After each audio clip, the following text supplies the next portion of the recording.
¿Qué tal? Bienvenidos a la última sesión de nuestro módulo de computación del bloque F1016.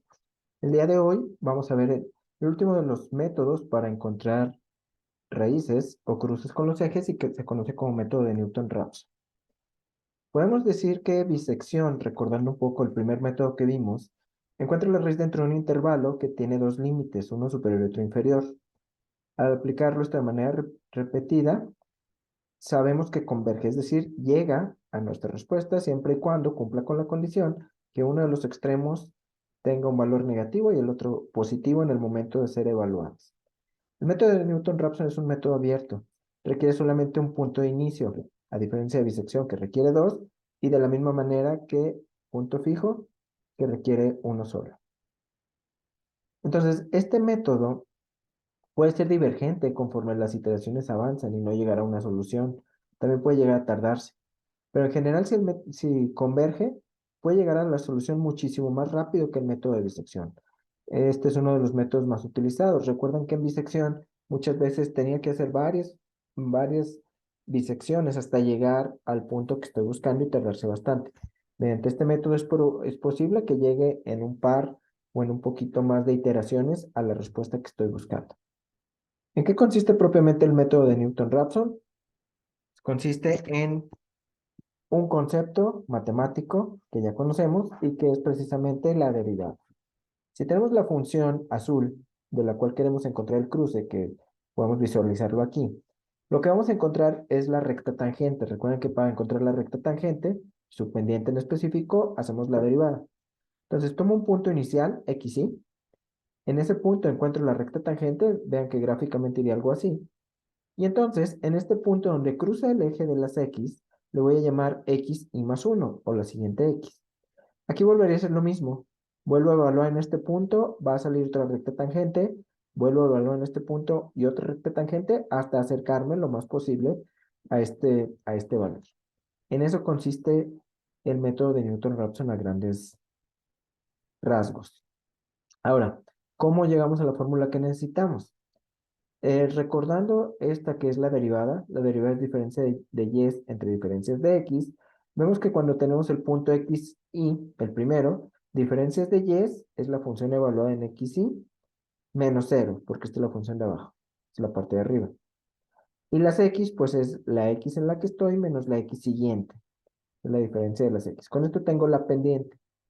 Ahora, lo que necesito conocer siempre es el siguiente valor de x, donde esta x cruza el eje de las x. Entonces, ¿qué hacemos? Despejamos x y más 1, un poquito de álgebra, pasando este elemento dividiendo, todo el denominador multiplicando, y luego el x y para el otro lado, y llegamos a esta conclusión. Con esta conclusión tenemos que la x y más 1, o x siguiente, es igual a la x actual, menos la función evaluada en este punto, entre la derivada evaluada en este punto. Y entonces, el cálculo va a ser muy simple, porque solamente necesitamos la función y la derivada. El problema que podemos llegar a tener es que la derivada o no sepamos sacarla o sea muy compleja para sacarla y entonces puede entorpecer el proceso. Anteriormente, los dos métodos que vimos, necesitamos solamente la función original. El costo de este método, si lo queremos ver de esta manera, es que tenemos que tener también la derivada. Ahora, ¿qué puede llegar a suceder? Método de bisección, lo que les mencionaba hace rato. Divido el intervalo en dos, voy cortando, voy biseccionando y voy haciendo muchos saltos entre un lado y otro hasta acercarme a este punto. Puede tomar muchas iteraciones. ¿Qué puede pasar con el método de Newton-Raphson? Pues puede ser que elijas un punto inicial. Aquí saca su derivada, la recta tangente, y fíjense qué sucede con este punto. Si este punto lo vuelves a evaluar en la función, la recta tangente va hacia el otro lado, se nos va, nunca se va a acercar a este valor. Y entonces decimos que diverge.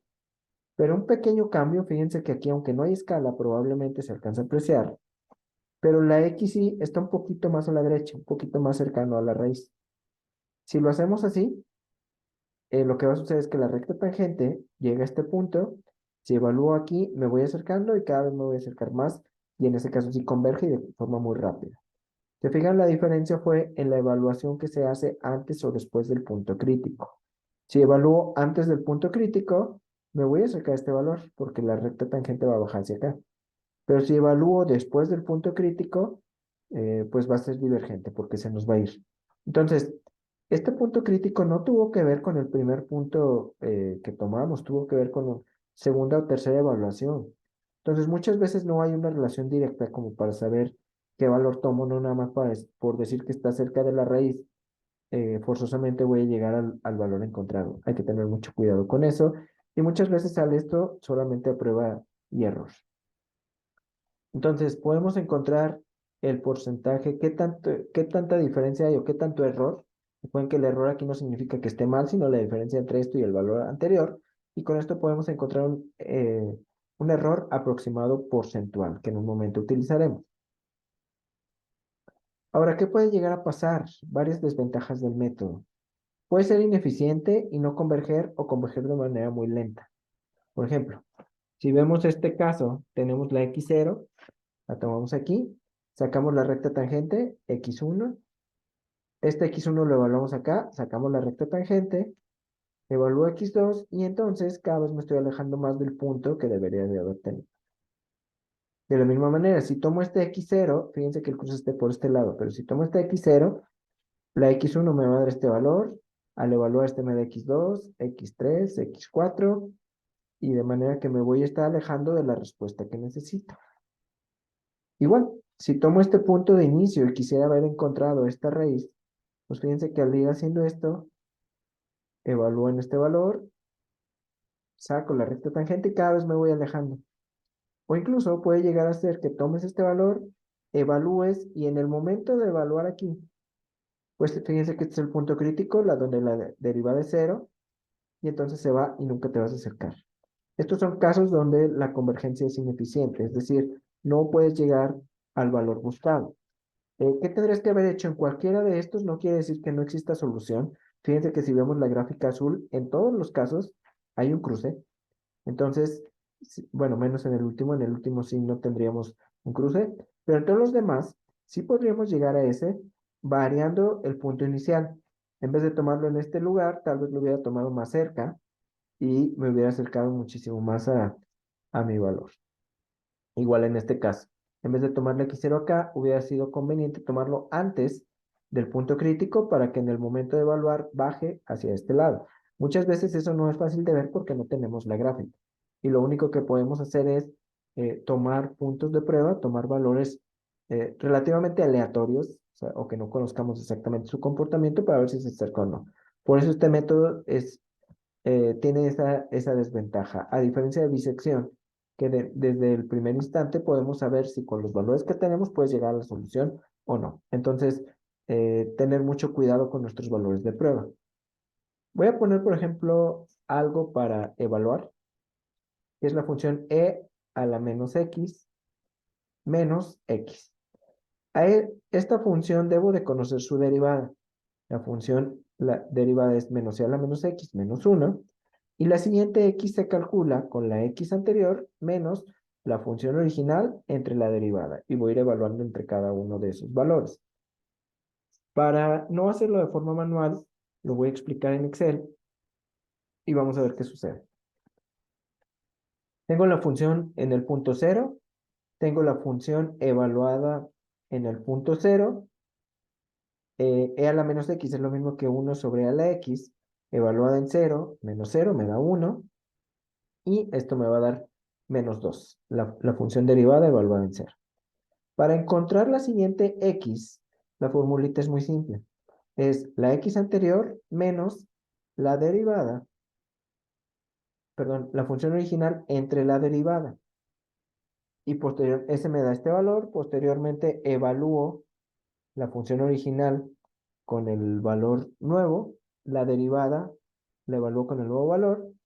Y para sacar la siguiente iteración, digo nada más para ver cómo estuvo la anterior, la formulita me dice es la x anterior menos la función anterior evaluada en el punto anterior entre la derivada evaluada en el punto anterior.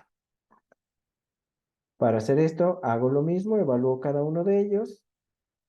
Y para sacar la siguiente iteración sería el punto anterior menos la función evaluada en el punto anterior entre la derivada evaluada en el punto anterior.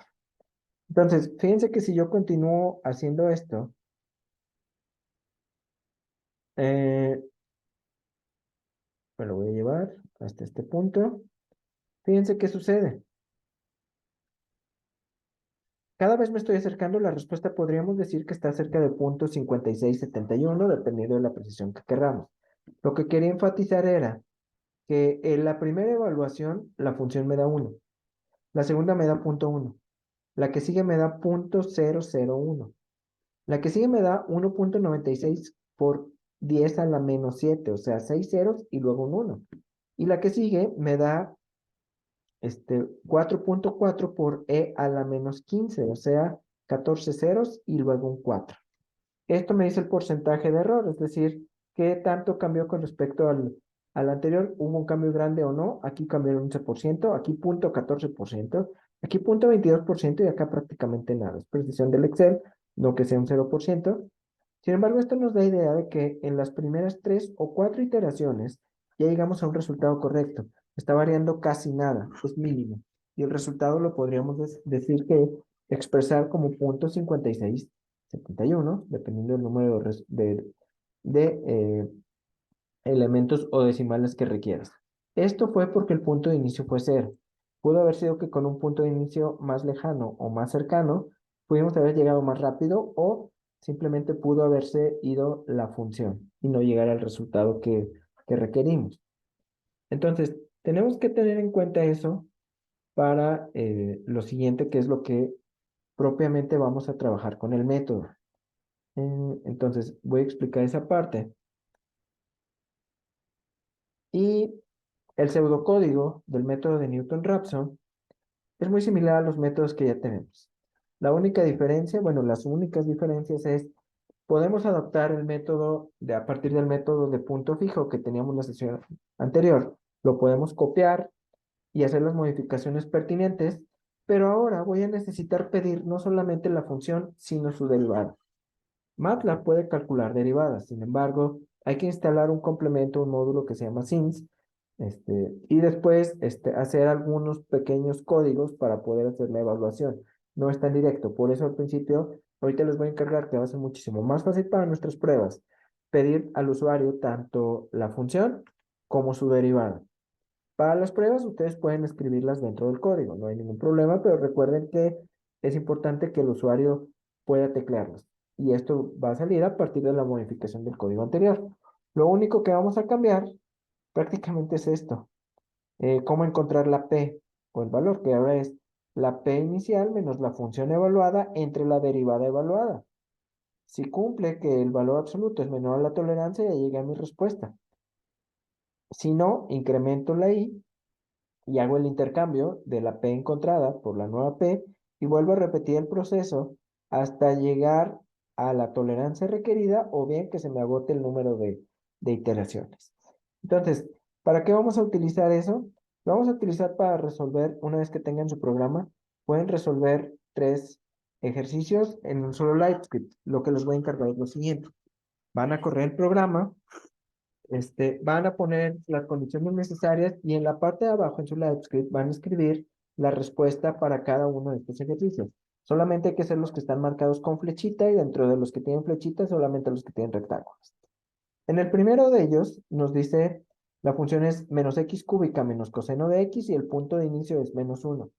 Necesitamos encontrar P2. ¿Qué quiere decir? Que lo voy a correr y voy a hacer 2 iteraciones. Nada más. O sea, el máximo número de iteraciones es 2. Y el valor que encuentre en esta iteración, ojo, no es el valor que cruza por el eje de las X, sino la segunda iteración. Así está esa pregunta. Hay que contestarla y escribirlo abajo como texto. Y la pregunta que nos hace es, ¿puedo ponerle P0 igual a 0? Lo puedo utilizar. Van a ver que en el momento de correr les va a marcar un error. La pregunta es, o lo que tienen que contestar ahí es, ¿por qué no le puedo poner el valor de 0 a, a mi punto inicial? ¿Qué pasaría ahí? Posteriormente, ya que escriban sus conclusiones en la parte de abajo, hay que hacer el ejercicio 5A, donde me dan una función cúbica y me dice que una de las respuestas está entre 1 y 4. No sé exactamente cuál. pero está entre 1 y 4. Entonces, ¿qué tengo que hacer? Tomar un valor de preferencia entre 1 y 4 y van a ver que en el momento de correrlos les va a dar una raíz o un cruce que está ahí. Y eso sería lo que ustedes escribirían como sus conclusiones. Si llegara a suceder que toman un valor entre 1 y 4 y no les dé una solución que esté entre 1 y 4, pueden tomar algún número que esté en otro rango y que se acerque a esa solución. Recuerden que eso es uno de los costos del método, que no siempre es fácil encontrar en qué valor empieza. El tercer ejercicio que tienen que hacer es el 6, inciso C, donde esta es la función, su derivada obviamente está un poquito más elaborada, no difícil, pero un poquito más elaborada. Y hay que encontrar la que está entre 3 y 4. Ustedes van a decidir el punto de prueba, el punto de inicio, y entonces les va a dar el resultado. Todo esto, recuerden, tiene que quedar en solo LiveScript y van a decir, oye, pero cada que lo corra pues, se van a borrar los resultados anteriores. Efectivamente, por eso se pide que cada que lleguen a una solución, se escriba abajo de nuestro código como un texto. Es decir, del programa ya no se va a borrar nada más, sino lo que van a ir agregando son las conclusiones en la parte de abajo. De cualquier modo, voy a estar a su disposición para cualquier duda que tengan respecto al código o a las preguntas. Probablemente el código digas, oye, ya lo probé y si funciona, lo pueden hacer con el ejemplo que les puse anteriormente, e a la menos x menos x, y su derivada menos e a la menos x menos 1. Si en alguno de los casos incluso llegan a tener alguna duda, oye, me dio un resultado, pero no tengo idea si sea correcto o no, lo más fácil es meter las funciones en un graficador y comprobar con el resultado que ustedes están encontrando. Con eso ustedes pueden saber si su resultado está bien o no, porque probablemente si equivocan algo en el proceso, les dé un número, pero no es el que estamos pidiendo. Entonces, tener mucho cuidado con eso. Este método está mucho más simple para programar, conceptualmente tiene ahí sus detallitos y que hay que tener en cuenta. Lo que les voy a pedir es que tengan muy claro cómo funciona cada uno de los métodos y las diferencias entre todos ellos para que poder tener un mejor entendimiento de cada uno de estos tres métodos que vimos, que no son los únicos que existen. Sin embargo, bueno, por el tiempo trabajamos los que son un poco más fácil de programar. Si se fijan, cada uno de ellos ha sido una modificación del método anterior. Entonces, en cuanto al código, no deberían tener ningún problema, pero cualquier duda, sigo a sus órdenes. Muy bien, sería todo por esta ocasión. Muchas gracias. Gracias por ver el video y saludos a todos.